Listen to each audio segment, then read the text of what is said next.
আমাদের বাংলাদেশে এমন অবস্থায় পৌঁছেছে যে যেখানে মানুষের ব্যক্তি সত্তার কোনো কিছু বলার অবস্থা নেই এবং শহীদুল একটা মানুষ যে কোনো দল করে না, এই দলও না ওই দলও না, ও সবার জন্য কথা বলে এবং এবং আমরা ওর মুক্তি চাই। শুধু তা না, ছাত্রদের যারা টিচার যাকে ধরে নিয়েছে, যত জার্নালিস্ট আছে, আমরা হচ্ছে freedom of speech, freedom of press, freedom of expression. Shahidul একজন মানুষ, এরকম হাজার মানুষ আছে যারা জেলে এবং তাদের মুক্তি আমরা চাই। শুধু তা না, এই যে নতুন আইসিটি অ্যাক্ট করেছে, এটা হচ্ছে আমাদেরকে আরও চাপিয়ে রাখার ব্যবস্থা, যাতে কেউ কোনো কিছু বলার সাহস পায় না।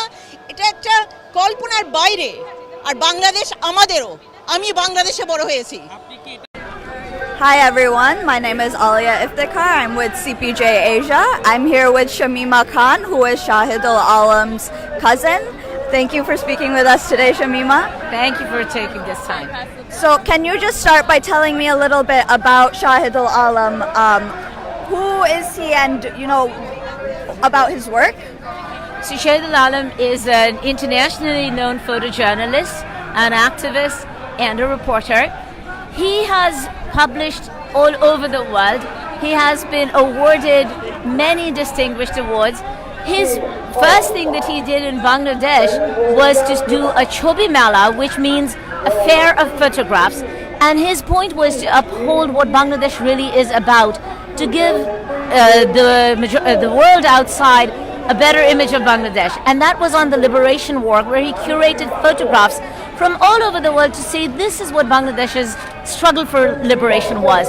So many other events that he's done, which always uphold what Bangladesh is about and again the resilience of the people of Bangladesh. So his lens is always looking at compassion. He is also looking at how people in Bangladesh are represented, and not just in Bangladesh. He coined the phrase of majority world, saying that people from outside come and report on Bangladesh, take photographs and so on. And in other countries, we are called the third world. We are not third. Majority of the world's people live in these countries. We are the majority world. So in many ways, Shahidul has held up the vision, the picture of a large population who pretty much go unnoticed. And he's held that, and he's told the rest of us to not look aside, not avert our eyes, and to reflect what we really should be doing about people who are out there who don't have the privileges that the rest of us do. How long has he been working as a photojournalist, and what led to his arrest? He has been working as a photojournalist since the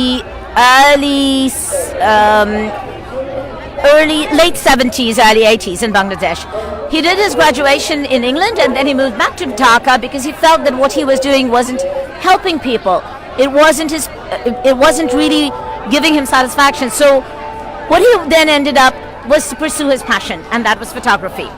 But his other passion again was to talk about people, to hold up their voices, people who are unnoticed by all. And his photographs really go through and look at normal people doing normal things. A woman who is cooking on a rooftop with floodwaters all around her. What does that mean? Life goes on. A woman must feed her family regardless of devastation around her. So his photographs are really, really powerful in making people realize what adversity people live in and how they overcome that and how much strength they have in the face of adversity.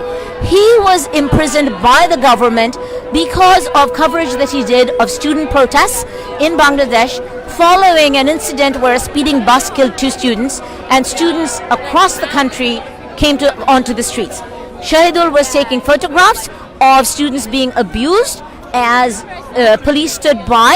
He's had an Al Jazeera interview where he talked about the broader context of these protests, and for this it was considered that he was defaming the government, that he was trying to raise unrest. That is not his view. His point is, regardless of power or politics, he is an equal opportunity activist. So what kind of environment do you think this has created for other journalists that work in Bangladesh to see, such a renowned photojournalist arrested and behind bars for nearly 2 months now? Well, obviously, it raises the specter of the same happening to all journalists. As many people know, there are laws in Bangladesh that are extremely restrictive and very vague in terms of what can be done and what can be punishable. So a lot of journalists, not just journalists, people are very nervous, increasingly fearful, as the elections come up, to be able to speak their mind. Particularly for journalists, Shahidul has a huge renown. We here had such a large gathering to protest his incarceration. There are people who don't have that. And so there are so many people who don't have that same amplification. And so for them, it is even more difficult when they get captured. Who's going to speak for them? Normally, we would say Shahidul will. If his voice is stilled, then we really are in trouble. I agree. And so if you could speak to Bangladeshi authorities right now, what would your message to them be? Our message would be that please understand that Shahidul is not saying anything against government, against country. All he says is for people. He is looking at governance. He is criticizing governance, not government. He is criticizing all of us for looking away when people are in trouble, when people need help, and when people need attention. So we are equally culpable. What he is trying to do is to tell everyone, look around you. This is what is happening. You must be responsible for what's happening. That makes everyone uncomfortable. But as Shahidul would always say, you must go out of your comfort zone. Thank you so much, Shamima. Thank you very much for being here. We're here at the UN headquarters, and CPJ again calls on Bangladeshi authorities to release Shahidul Alam immediately and without charge. For more information, you can check out cpj.org. Thanks.